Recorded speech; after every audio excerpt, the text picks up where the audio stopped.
कराची मच्छर कॉलोनी का रिहायशी था तो अताई डॉक्टर, लेकिन लोगों को शीशे में उतारने का भी माहिर था।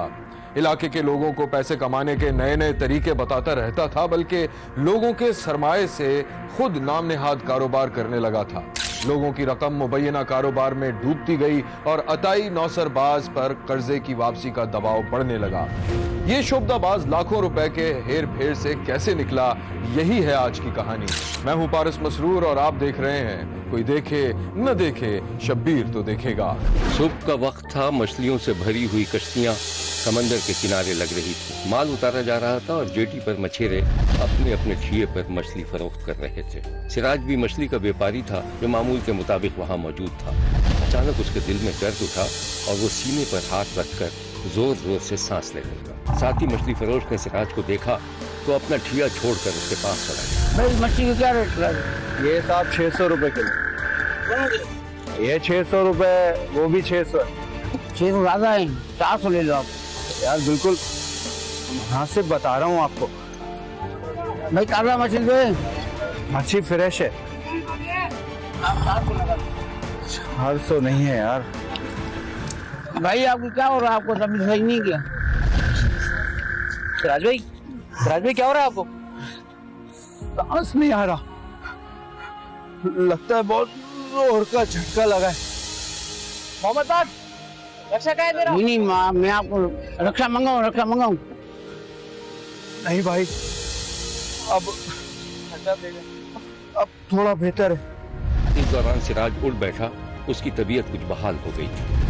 सिराज भाई क्लिनिक खुला होगा, वहाँ चलते हैं। मैं मोहम्मद बाग से बुलाता हूँ।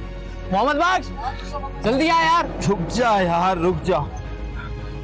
क्लिनिक शाम को चला जाऊंगा, अभी थोड़ा काम कर लूं। हाँ साहब, आप बोलो। हाँ शुक्र है अल्लाह का, अब बेहतर है साहब। इसके आप 450 रुपए दे देना। भाई ताजा मछली दो। आप बिल्कुल ताजी मछली है, आप बेफिक्र होके लेके जाओ। चल भाई, तू भाई को थैली में डाल के दे, बराबर से बनवा लो, ये आपको साफ करके बना देगा। डाल के दे भाई को, थैली निकाल वहां से, भाई को डाल के दे। सिराज ने गाहक को एक थैले में मछली डालकर दी, पैसे अपनी जेब में रखे और फिर मछलियों को ताजा दम रखने के लिए पानी का छिड़काव करने लगा।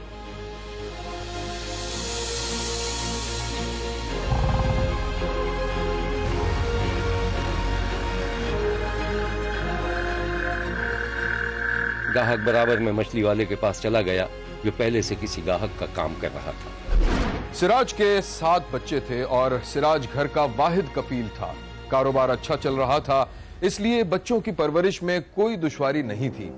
उसके मोहल्ले का एक अताई नाम नेहाद शख्स जो खुद को डॉक्टर करीम कहता था, सिराज का दोस्त था और उसका सिराज के घर में आना जाना था। मछेरों की बस्ती में एक कच्ची गली थी जिसमें एक बाजार था। इस बाजार में एक अताई डॉक्टर का नाम नेहाद क्लिनिक था, जहां वो लोगों का इलाज किया करता था। शब्बीर ने देखा कि वो एक मरीज को दवा लिख कर दे रहा था। ये लो हाजी साहब, ये दवाई खाओ, ये मैंने लिख के दिए, इंशाल्लाह शाम तक बुखार उतर जाएगा। बहुत शुक्रिया डॉक्टर साहब, इस बुखार में तो मेरी जान ही निकाल के रख दी। अरे कोई इतनी बड़ी बात नहीं, दवा खाओगे ठीक हो जाओगे। तो ये बताओ कि तुम्हारे बेटे ने एक कश्ती बनाई थी, बिक गई क्या? अभी बिकी तो नहीं है, काम बाकी है उसमें भी। अच्छा, चलो उसको मेरे पास भेजना, उसको कोई कारोबारी मशवरा दूंगा। ठीक है डॉक्टर साहब। अरे हाँ डॉक्टर साहब, आपको कुछ पता चला? वो अपने जो सिराज भाई हैं मछली की व्यापारी, उनके दिल में बड़ा दर्द उठा है, कल बड़ी तकलीफ में है। अच्छा ये बात है, लेकिन उसने बताया नहीं मुझे। खैर मैं यहाँ से फारिग होने के बाद उसके पास जाऊंगा। ठीक। इसी दौरान एक मकबूतुल हवास शख्स क्लिनिक में घुस आया। डॉक्टर साहब दवाई लेनी है, पैसे दो। तो फिर आ गया, चल जाए यहाँ से। क्या ऐसा इंजेक्शन लगाऊंगा ना, सारी दवाई तो भूल जाए। पता नहीं कैसा डॉक्टर है, ना दवाई देता ना पैसे। अबे जा, दिमाग खराब करे, मारूंगा रख के। मकबूतुल हवास शख्स डॉक्टर को बुरा भला कहता हुआ बाहर निकल गया। अरे वही है ना, अनवर का बेटा, ये रंची है यार, रोजाना के दिमाग खराब। अच्छा चल डॉक्टर साहब, मैं भी चलता हूँ। बिरंची और मरीज चले गए तो इलाके का एक शख्स क्लिनिक में दाखिल हुआ। क्या हुआ डॉक्टर साहब, किस पे गुस्सा कर रहे हो? अरे अशरफ भाई, वो ये अनवर का लड़का है, एक नंबर का हीरोइन चाहिए, रोजाना आ जाता है दिमाग खराब करने के लिए। खैर आप बैठो, खैर पैसों का बंदोबस्त हो गया, इंशाल्लाह कल देंगे। डॉक्टर रोज तुम यही कहते हो, 2 माह हो चुके हैं। अरे नहीं नहीं, कल दे दूंगा। 50 ले लेना, बाकी 1 हफ्ते बाद। लाख ही तो रह गए। देख लो डॉक्टर साहब, मैं तुम्हारी बहुत इज्जत करता हूँ। अरे अशरफ भाई, आप इस बात पर क्या लड़ाई करोगे हैं? बैठो, मैं चाय बोलता हूँ। नहीं, मुझे मार्केट जाना है, चलता हूँ। चलो ठीक है, बहुत शुक्रिया। अशरफ चला गया तो डॉक्टर गहरी सोच में डूब गया कि वो पैसे का इंतजाम कैसे करे। फिर अचानक उसके चेहरे पर खुशी सी फैल गई और उसने अपने दोस्त सिराज को फोन मिला दिया। हेलो, हाँ कौन? डॉक्टर साहब? हाँ सिराज भाई, तबीयत कैसी है आपकी?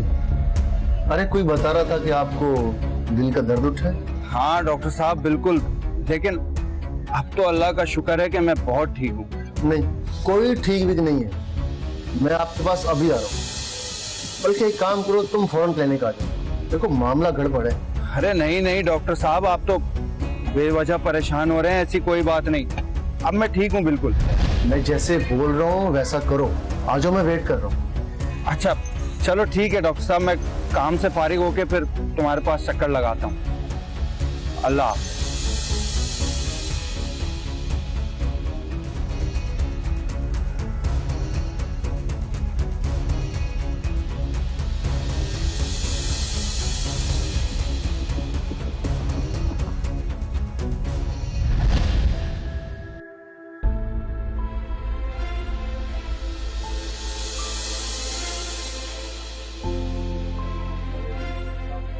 सलाम, बैठो बैठो। कैसी तबीयत है? बस अब अल्लाह का शुक्र है। 1 मिनट, जरा चेक कराओ मुझे। डॉक्टर ने सिराज की नब्ज और ब्लड प्रेशर चेक किया और फिर परेशानी का तासुर लेने लगा।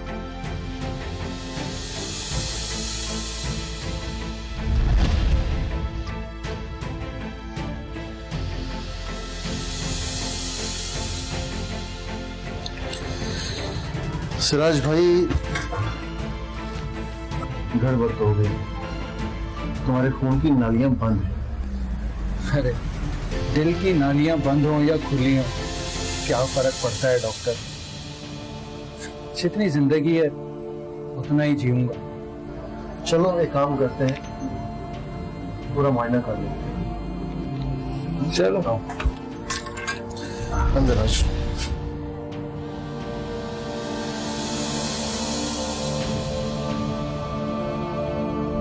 डॉक्टर सिराज को अंदर ले गया, बिस्तर पर लिटाया और उसका मुआयना करने लगा।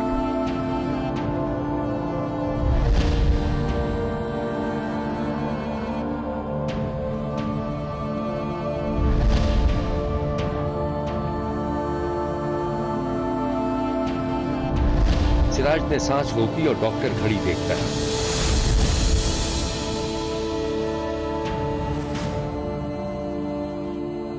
फिर वो दोनों क्लिनिक में चले गए।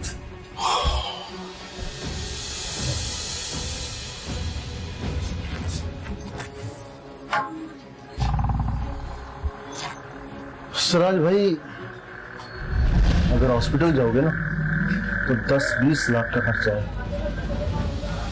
दिल का ऑपरेशन बहुत महंगा है। अच्छा तो फिर क्या करूं डॉक्टर? खैर मैं कुछ करता हूँ, दूसरे तरीके से इलाज करता हूँ, लेकिन इसमें भी 1.5-2 लाख रुपए लग जाएंगे। हाँ, ये दूसरा वाला तरीका ठीक है। अब देखो ना, 20 लाख रुपए मैं कहाँ से लाऊंगा? खैर ये बात तो छोड़ दो सिराज भाई, अभी तुमने एक बड़ी लाश खरीदी, जिंदगी है तो सब कुछ है, वरना क्या है। चलो ये बात तो ठीक है तुम्हारी। अच्छा अब ये बताओ कि मुझे करना क्या है? अभी मैं दवाई लिख के दे रहा हूँ, इस्तेमाल करो और कल फिर आ जाना, लेकिन आना नहीं आ रहा, ठीक है? मैं लिख के देता हूँ तुम्हें दवाई।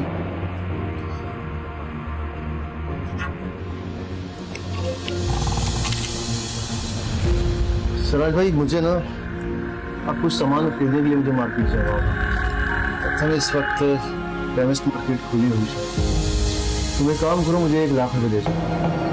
1 लाख का तो इंतजाम अभी नहीं हो सकेगा। हाँ, 60-70 हज़ार रुपए हो जाएंगे। मैं बेटे को फोन कर देता हूँ। सही है, ऐसा कर लेते हैं कि ये मुझे दे दो, बाकी मैं अपने पास से मिला लूँ। चल ठीक है, मैं बोल देता हूँ उसको। याद से फिर कल आ जाना। ठीक है।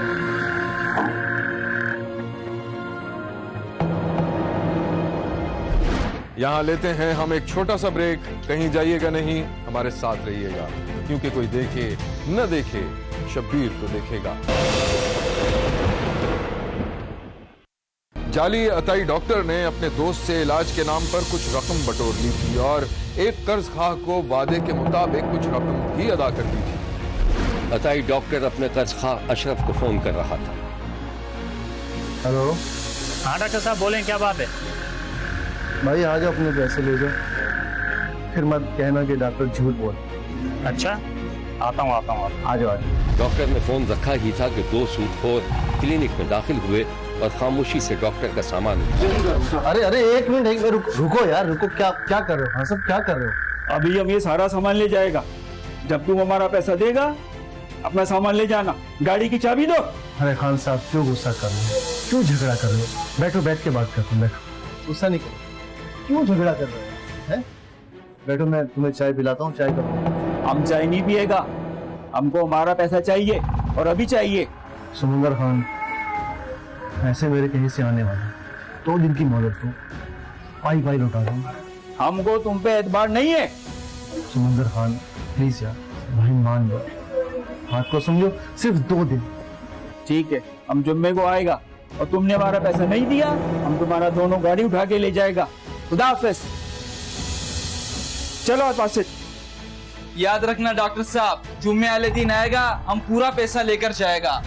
दोनों सूदखोर चले गए और डॉक्टर अपना सर पकड़कर बैठ गया। उसकी समझ में नहीं आ रहा था कि वो क्या करे। उसे सिर्फ एक ही शख्स नजर आया जो उसकी मदद कर सकता था। 50-60 लाख रुपए का कर्ज उतारना कोई आसान नहीं था। वो देर तक सोचता रहा, फिर अपनी जगह से उठा, अपनी कुछ अहम चीजें समेटी, क्लिनिक से बाहर निकल गया। अताई डॉक्टर ने सूदखोरों से बचने के लिए क्लिनिक के मरकजी दरवाजे पर ताला लगा दिया था और पिछली गली से आमदोरफ्त शुरू कर दी थी। शब्बीर ने देखा कि एक दिन दोनों सूदखोरों के अलावा 2-4 और लोग भी उसकी क्लिनिक के सामने खड़े शोर मचा रहे थे। बराबर वालों से पूछ रहे थे, लेकिन किसी को कुछ मालूम नहीं था। क्या हो भाईजान, खैरियत तो है? यार ये डॉक्टर हमारा पैसा लेकर भाग गए, हम इसको छोड़ेगा नहीं। यार मेरे पैसे भी खाए, अभी क्लिनिक बंद कर दिया। मिल जाए बस एक बार। अरे यार, ये करीब तो रहता है, जाके पकड़ लो उसको। क्या उधर भी ताला है, इधर भी ताला है, अब हम इधर ही बैठा है। या इसको मैं दोस्त मोस्त से उसका नंबर हमें दो। हाँ, इसका एक दोस्त है, क्या नाम है उसका, सिराज भाई, वो तीसरी गली में रहते हैं, जाके बात कर लो उससे। कौन सा गली दिखाओ हमको। हाँ, ये आप ही जाओगे सीधे, वहाँ जाके घर से ना। अभी हम उसको कब्र से भी निकाल लेंगे। चलो आओ। कर्जखाह शोर शराबा करके चले गए और लोग आपस में हैरानी का इजहार करने लगे। अताई डॉक्टर चारों तरफ से फंस चुका था और उसे पैसों की फौरी जरूरत थी। जब उसने ये सुना कि उसके दोस्त सिराज ने कोई कश्ती बेची है, तो वो उससे मिलने जेटी चला गया, जहां मछली का कारोबार लगा हुआ था। सिराज भी अताई डॉक्टर से ज्यादा खुश नहीं था, क्योंकि उसने इलाज के नाम पर सिराज से अच्छी खासी रकम हेठ रखी थी। जेटी पर हज़रत महमूद मछली बाजार लगा हुआ था। सिराज ग्राहकों से मोल तोल कर रहा था। डॉक्टर उसके सामने जाकर खड़ा हो गया। अरे डॉक्टर साहब, तुम आओ, बैठो बैठो। अरे हाँ यार, आज क्लिनिक की छुट्टी थी, सोचा यहाँ से गुजरता हो, तुमसे कुछ लेता हुआ चलूं। अरे डॉक्टर साहब, तुम्हारा अपना ठिया, जो दिल चाहे वो लो, जो पसंद आए वो लो। ये वाले 2 पीस बनवा दो। ये वाले सिर्फ 2 पीस? बहुत है 2 पीस। चलो ये बनवा दो। मैं बनवाता हूँ। अरे हाँ, वो अशरफ बता रहा था कि तूने बड़ी वाली कश्ती बेच दी। हाँ, वो असल में मैं मकान बनवा रहा हूँ ना, उसके लिए पैसा चाहिए। अच्छा, चलो अच्छा यार, मुबारक हो यार। सिराज, एक बड़ी मुसीबत में फंस गया हूँ यार, मेरी मदद कर भाई। बोलो डॉक्टर साहब, क्या हुआ? यार कहीं पे ना मेरे 1 करोड़ रुपए फंसे हुए हैं, मिल जाएंगे 2-4 दिन में भाई। अगर तुम मुझे 50 लाख रुपए दे दो ना, तो अगले हफ्ते वापस कर दो। अरे डॉक्टर साहब, इतने पैसे मेरे पास भला कहाँ हैं? अरे अगर होते तो तुम्हारे लिए जान भी कुर्बान है। सिराज भाई देख लो यार, कुछ हो सकता है दुकान में। चलो, अल्लाह बड़ा बादशाह है, बड़ी मेहरबानी है। हाँ भाई, ये देख लो, ये भी ताजा है। ले बेटा भाई, ये साहब को दे बना के। अताई डॉक्टर ने किसी न किसी तरह कर्ज खाहों को कुछ दिनों के लिए खामोश कर दिया था और अपने क्लिनिक पर बैठने लगा था। क्लिनिक में उसने कुछ परिंदे पाल रखे थे जिन्हें देखने के लिए अक्सर सिराज के दो छोटे छोटे बच्चे वहां आते थे। शब्बीर ने देखा कि सिराज के दोनों प्यारे प्यारे बच्चे क्लिनिक में दाखिल हुए और तोतों को ढूंढने लगे। अंकल अंकल तोते कहाँ? तोते देखने। बेटा अंदर आंगन में जाओ, देख लो, जाओ जाओ जाओ। बच्चे कमरे से होते हुए आंगन में चले गए। फिर नाम नेहाद अताई डॉक्टर भी उनके पीछे चला गया। बच्चे पिंजरे में बंद तोतों से छेड़खानी कर रहे थे।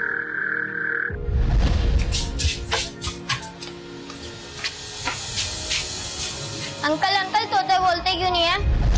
बेटा बोलते हैं, लेकिन आज उनका मूड खराब होगा। एक काम करते हैं, मैं आपको अपने दोस्त के घर ले जाऊंगा। वहाँ बहुत सारे तोते हैं, वो देखना, ठीक है? तो ये बताओ कि बिरयानी खाओगे? कोल्ड ड्रिंक भी। कोल्ड ड्रिंक भी? ठीक है, मंगवाता हूँ। उस रोज सिराज के दोनों बच्चे घर नहीं लौटे तो घर में कोहराम मच गया। डॉक्टर ने बच्चों को बिरयानी खिलाकर घर भेज दिया था और ये बात डॉक्टर ने खुद बच्चे के बाप को बताई थी। अताई डॉक्टर खुद अपने दोस्त के बच्चों को ढूंढता रहा लेकिन वो न मिल सके।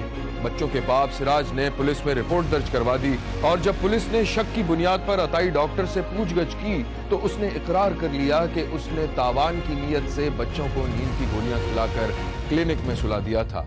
पुलिस ने जब क्लिनिक पर छापा मारा तो दोनों बच्चे मौत की नींद सो चुके थे। खबर पूरे मोहल्ले में जंगल की आग की तरह फैल गई। ये है वो मनाजिर जब दो सगे भाइयों की मौत की खबर सुनकर पूरा महल्ला बाहर निकल आया।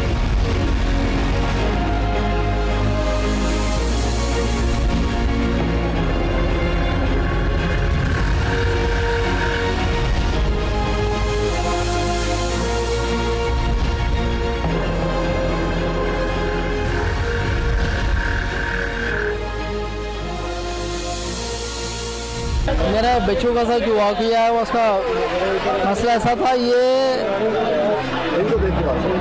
ये जो है परिंदे का बहाने में बुलाया था मेरे बच्चों को परिंदे देने के लिए। जब ये 12 बजे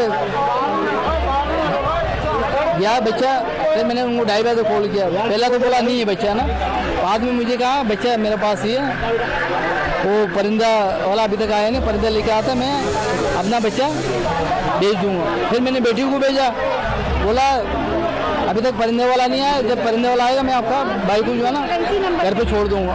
फिर मुझे 5:30 बजे दोबारा कॉल किया, कह रहे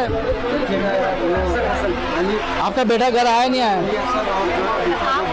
बोला 1 घंटा हो गया यहाँ से निकला हो। जब हम उन्होंने सब जगह ढूंढा, तलाश किया, नहीं मिला।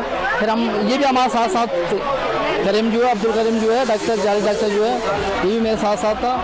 जब हम थाना में गए एंट्री करवाने, उसको हमने बोला प्यार से भाई बता दे मेरा बच्चा कहाँ लेके गया, वो बताने के लिए तैयार नहीं थे। जब रिमांड लिया, बोला हम लोग 4 बंदे, उन 4 बंदों को उठा के लाया। बोला उन्होंने बोला भाई इसने हमें पैसा देना था 23 लाख रुपया, ये इसलिए हमारा नाम ले रहे, हम इन कामों में शामिल नहीं हैं। जब ऐसा बोला फिर हम लोगों ने उसको एक का जमानत पे छोड़ दिया। मैंने कहा जब भी तफ्तीश के लिए बुलाना होगा आपको बुला लेंगे।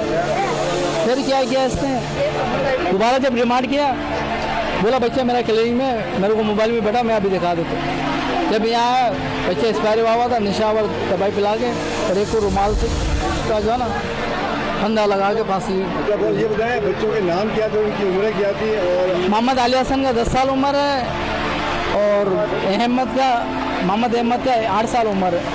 अब आपकी डिमांड क्या है सर? मेरा डिमांड ये है, हुकूमत पाकिस्तान, हुकूमत Sindh, DG rangers, IG Sindh से मेरा मुतालबा ये बच्चों का मेरा जो है ना इंसाफ किया जाए।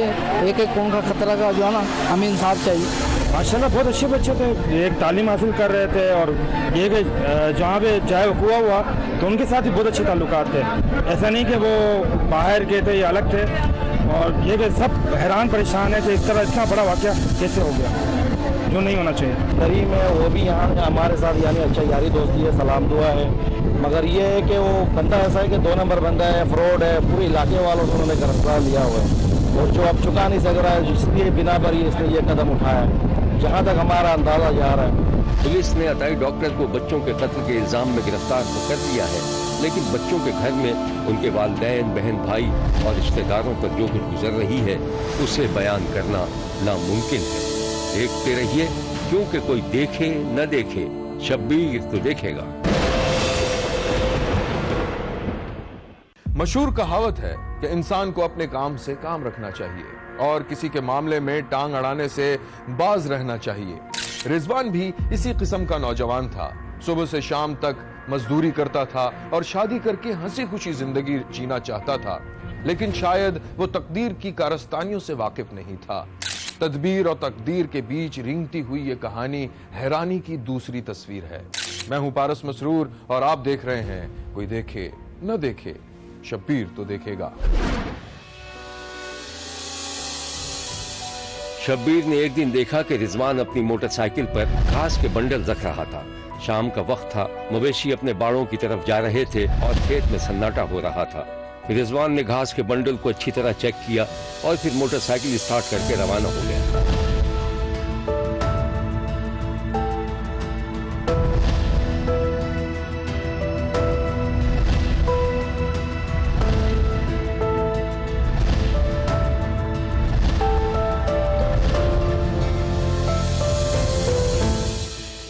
देख ले भाई सुमरो, पूरे 10 तोड़े हैं। हाँ ठीक हो गया, ये लो पैसे। रिजवान ने पैसे लेकर जेब में रखे और रवाना हो गए।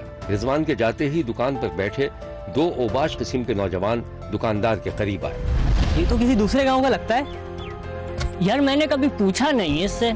मुझे तो शायद चोर लगता है। अबे ओ, अपनी तरह समझ रखा है क्या? मेहनत मजदूरी करने वाला शरीफ आदमी है। बस बस हो सुमरो, बड़ी तो उसकी हिमायत कर रहा है। चल कुछ खर्चा पानी दे में। किस बात के? ऐसा क्या किया तुमने? हद करता है यार सुमरो, 3 घंटे से तेरा दिल बहला रहे हैं और पूछ रहा है किस बात का खर्चा पानी। चल दे थोड़ा खर्चा पानी हमारे को भी। ये लो, आखिरी बार दे रहा हूँ और दोबारा नजर नहीं आना। कोई मेहनत मजदूरी करो, नहीं कर सकते हो कोई चोरी डकैती डालो, मेरी जान छोड़ो। 100 रुपए देते हैं, लाखों रुपए की बातें सुनाते हैं। चल यार चल, डब्बू पे रश हो जाएगा, चल।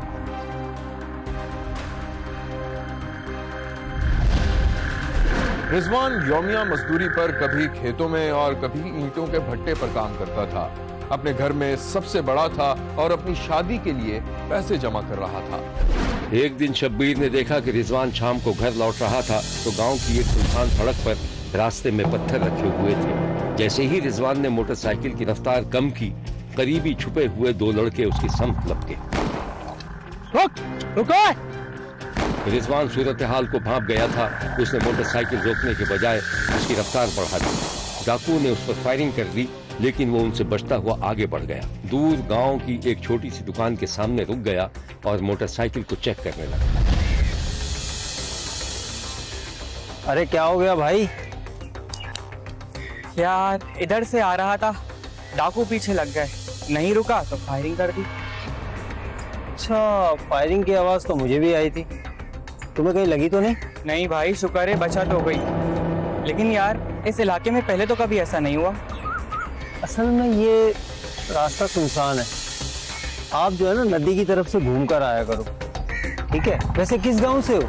ये दूसरा गांव, ज्यादा दूर नहीं है, मजार वाला गांव। अच्छा अच्छा, बस भाई अपना ख्याल करो, हालात ठीक नहीं है। यार सुबह से शाम तक मजदूरी करता हूँ, अब आना जाना तो लगा ही रहता है। अपना ख्याल करो भाई, आइंदा यहाँ से मत आना। बाइक ठीक हो गई तुम्हारी? हाँ भाई ठीक हो गई। चलो बस ठीक है, निकल जाओ। रिजवान कच्ची सड़क पर मोटरसाइकिल दौड़ाता हुआ घर पहुंचा। खामोशी से मोटरसाइकिल खड़ी की और घर में दाखिल हो गया, जहां उसकी माँ दरवाजे पर उसका इंतजार कर रही थी। क्या हुआ अम्मा, खैरियत तो है? यहाँ क्यों खड़ी हो? बेटा तेरा ही इंतजार कर रही थी, मेरा दिल घबरा रहा था। सब ठीक है ना? अम्मा तुम्हें कैसे पता चला? अल्लाह खैर करे। अम्मा अंदर आओ, बताता हूँ। अल्लाह खैर करे, क्या हुआ है? सब खैरियत है? आओ बताता हूँ।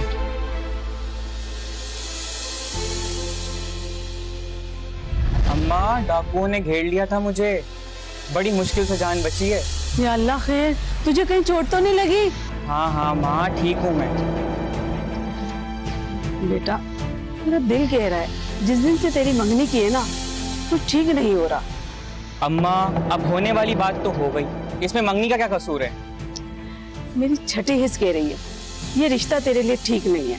अम्मा, अब क्या किया जा सकता है, जबान दी जा चुकी है। अम्मा भूख लग रही है, छोड़ो इन बातों को, खाना दो। देती हूँ, हाथ मुंह धोकर मैं खाना लेकर आती हूँ। ये हकीकत थी कि जब से रिजवान की मंगनी हुई थी वो एक के बाद एक मुसीबत में फंसता जा रहा था। रिजवान की मंगेतर उसकी अपनी पसंद थी और दोनों के घर वालों ने बड़ी मुश्किल से ये रिश्ता मंजूर किया था। रिजवान ने अपनी मंगेतर को उस वक्त देखा था जब वो अपनी माँ के साथ उसके घर आई थी। दरवाजे पर दस्तक हुई थी तो रिजवान ने ही दरवाजा खोला था और लड़की को देखता रह गया। अरे इरशाद खाला, आप? अम्मा, इरशाद खाला आइए। रिजवान की माँ दौड़ती हुई दरवाजे पर आई। अरे इरशाद, तुम आओ, अंदर आओ। बेटा, तुमने पहचाना इनको? हाँ अम्मा, बहुत छोटा था जब देखा था इनको। ये तुम्हारी बेटी है, माशाल्लाह कितनी बड़ी हो गई। हाँ हाँ, मेरी बेटी है समीना, माशाल्लाह बड़ी हो गई, माशाल्लाह बड़ी प्यारी हो गई है। मेरे बेटे से 2 साल ही तो छोटी है बस ये। अरे हाँ, बस 2 साल ही बड़ा है तुम्हारा बेटा, माशाल्लाह। आओ अंदर आओ। रिजवान की माँ और उसकी मुंह बोली खाला अंदर चले गए और समीना और रिजवान आपस में बात करने लगे। वैसे समीना तो मुझे याद नहीं। तो अब याद कर लीजिए। अब तो भूल ही नहीं सकता। वैसे क्या करती हो तुम? क्या करती हो? वही जो सब लड़कियां करती हैं, घर के काम काज। और तुम? मैं यार बस मजदूरी करता हूँ। वैसे शादी हो गई तुम्हारी? अभी कहाँ, अब हो जाएगी। और तुम्हारी? अब हो जाएगी। पहले मंगनी तो कर लें। कर लो, अच्छी बात है। तुम्हारी इजाजत भी तो चाहिए। और अगर इजाजत ना दूं तो नहीं करूँगा। वैसे किससे करोगे? जिससे तुम करोगी। मैं किससे करूँगी? इस दौरान माँ ने अपने बेटे को आवाज दी। अरे रिजवान, मेहमान आए, बेटा बाजार से जाकर कुछ ले आओ। समीना बेटा, तुम इधर आओ, ये तो तुम्हारा दिमाग खा जाएगा। हाँ हाँ अम्मा, जाता हूँ। खाला, समीना गांव देखने की जिद कर रही है, ले जाओ। अरे बेटा, गांव वाले क्या कहेंगे? अम्मा कुछ नहीं कहेंगे, जाने दो ना मुझे। अच्छा बेटा, जल्दी आना फिर। हाँ खाला, बस यूं गए और यूं आए। रिजवान और समीना ने एक दूसरे को देखा और मुस्कुराते हुए बाहर निकल गए।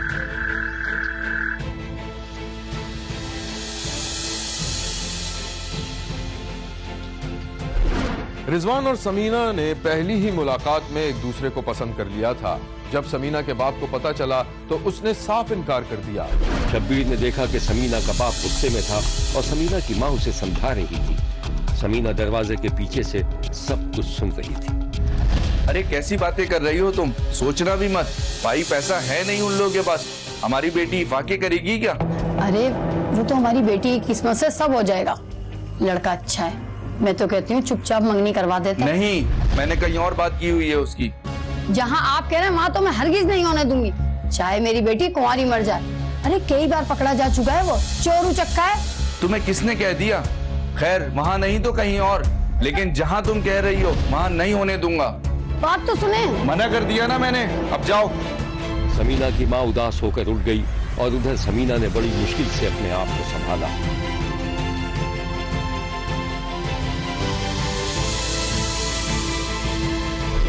यहाँ लेते हैं हम एक छोटा सा ब्रेक। कहीं जाइएगा नहीं, हमारे साथ रहिएगा, क्योंकि कोई देखे न देखे, शब्बीर तो देखेगा। रिजवान को जब पता चला कि लड़की वालों ने गुर्बत की वजह से मना कर दिया है तो उसने भी पैसे कमाने की ठान ली। अब वो पहले से भी ज्यादा मेहनत करने लगा था, लेकिन उसके हालात बेहतर न हो सके। शब्बीर ने देखा कि रिजवान आंगन में बिछी चारपाई पर लेटा हुआ था और पैसे कमाने के तरीके सोच रहा था। फिर उसने ख्यालों में खुद को देखा कि उसके हाथ में पिस्तौल है और वो एक सुनसान जगह पर खड़ा है। जैसे ही एक कार उसके सामने आई, उसने टायर पर फायरिंग कर दी। फायर टायर पर नहीं लगा, लेकिन कार रुक गई। रिजवान ने जल्दी से असलाहा की नोक पर कार छीन ली और तेजी से भगाता हुआ आगे बढ़ गया। फिर दूसरे मंजर में वो एक शख्स के हाथों कार फरोख्त करता देखा गया। उसने देखा कि अभी वो रकम गिन ही रहा था कि अचानक पुलिस ने छापा मारकर उसे पकड़ लिया। इसके साथ ही वो ख्यालों से बाहर निकल आया। उसका मोबाइल पास ही पड़ा हुआ था जो अचानक बजने लगा। रिजवान ने देखा कि ये उसकी मुंह बोली खाला की कॉल थी। खाला इरशाद। हेलो, अस्सलाम वालेकुम खाला। बेटा रिजवान, जल्दी से घर पहुंचो। क्या हुआ खाला, सब खैरियत है? अरे बेटा, समीना ने फंदा लगा लिया, खैर से बच गई। फंदा लगा लिया? अच्छा तुम फटाफट पहुंचो, और सुनो माँ को मत बताना। आता हूँ मैं खाला, आता हूँ। हाँ बेटा जल्दी पहुंच।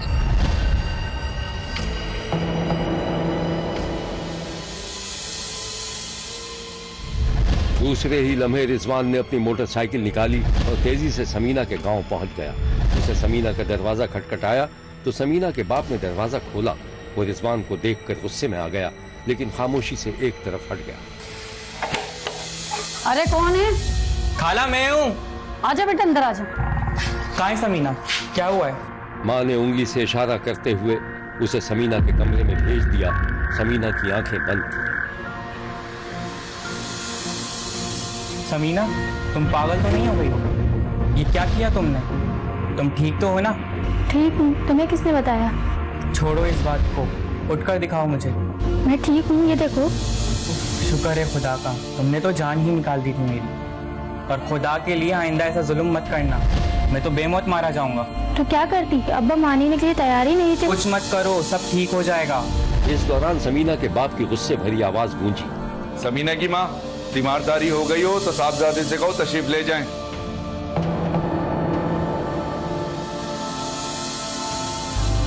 तुम जाओ, यहाँ से बात बहुत बिगड़ जाएगी। हाँ जाता हूँ, फोन पे बात करूंगा मैं। रिजवान किसी से दुआ सलाम किए बगैर बाहर निकल गया। समीना के बाप ने उसे घूर कर देखा और मुंह ही मुंह में कुछ बड़बड़ाने लगा। तुझे तो मैं देख लूंगा। समीना के बाप के दिल में रिजवान के लिए शदीद गुस्सा भरा हुआ था। उसका बस चलता तो वो उसे गोली मार देता या किराए के कातिलों से कत्ल करवा देता, लेकिन शायद उसने मुनासिब समझा कि दोनों की मंगनी कर दी जाए। मंगनी के बाद रिजवान बहुत खुश था और रात दिन मेहनत करके पैसे जमा कर रहा था। जो कुछ भी कमाता था शाम को माँ के पास जमा करवा देता था।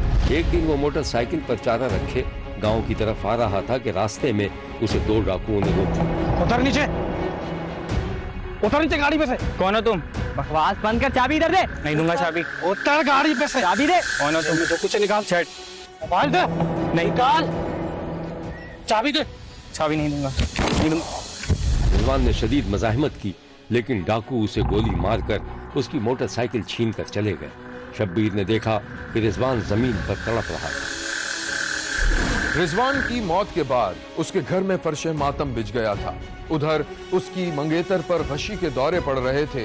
ऐसा लग रहा था कि समीना के बाप ने मुबैना मंसूबा बंदी करके रिजवान को मरवा दिया था। लेकिन जब पुलिस ने तहकीकात की तो दोनों डाकू पकड़े गए। पुलिस ने इस अफसोसनाक वाक़े की जो तफसील बताई थी वो कुछ यूं। एक ब्लाइंड रॉबरी थी जिसमें बंदे को गोली मार के उसका मोटरसाइकिल छीन लिया गया।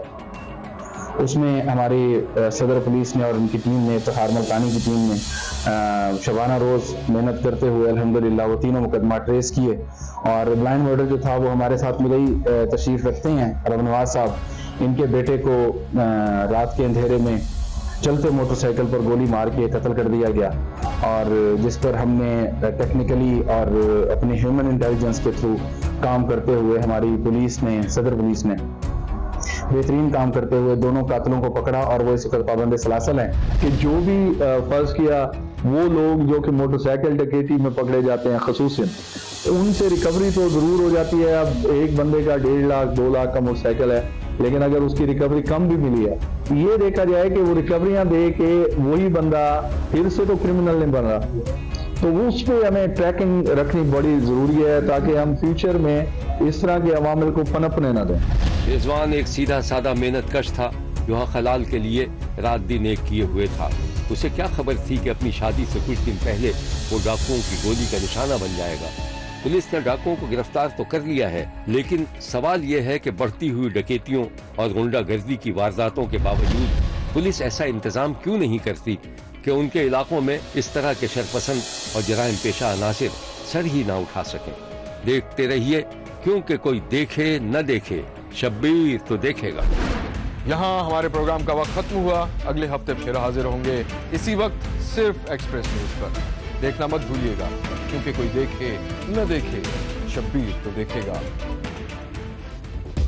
अगर आप अपने इर्द गिर्द होने वाले किसी गैर मामूली वाक़े से शब्बीर को आगाह करना चाहते हैं तो SMS करें SAB लिखकर स्पेस दें और अपना मैसेज अपने शहर और नाम के साथ 247 पर भेज दें। फैक्स करने के लिए हमारा नंबर है 02135803820। खत लिखने के लिए हमारा पता है 5 expressway of Korangi road, Karachi. Express news, Shabbir तो देखेगा।